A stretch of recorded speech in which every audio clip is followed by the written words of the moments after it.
Lahat po ba ay decided na sa paglilingkod sa Diyos? Amen. Kung decided ka na, wala nang lugar para ikaw po ay manghina.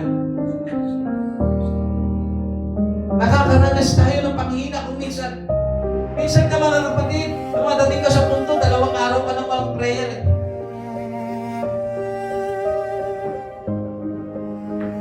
Pero bakit hindi mo pa rin mabitaw-bitawan ang paglingkuran ng Diyos?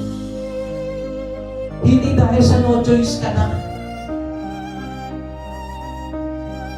May mga tao kung minsan hindi na nakakapagbasa ng Biblia, hindi na nakakapanalangin, hindi na nakakadalo, madalang na lang.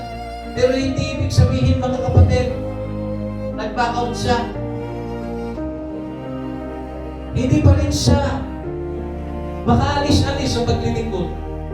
Hindi niya pa rin maiwan-iwan ang Panginoon. Alam niyo kung bakit?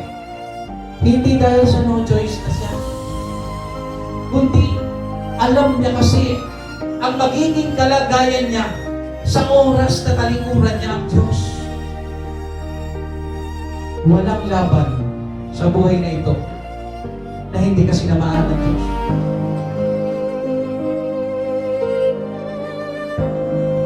Huwag mong ahiin sa iyong sarili na mag-isa kang lumalaban.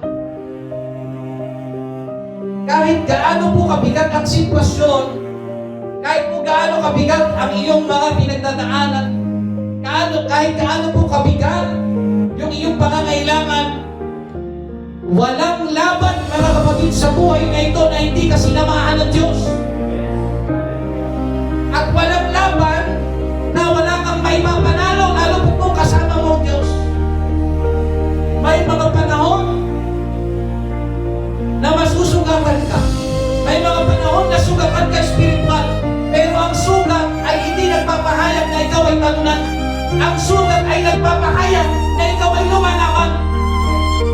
Dahil sa digmaan, kung walang sugat, hindi ka lumalaban. Tatandaan niyo po yan mga kapatid.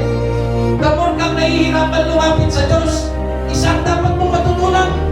Kaya nahihirapan ka, pero binubukso mo pa rin. Hindi dahil sa wala kang choice, binubukso mo pa rin. Dahil lumalaban ka. Kasi kung hindi ka na lumalaban, wala nang dahilan para sugatan ka ng away. Kung hindi ka nagpapatuloy, hindi ka nagsasakripisyo, hindi mo tinutuloy ang laban para sa Diyos, wala kang sugat.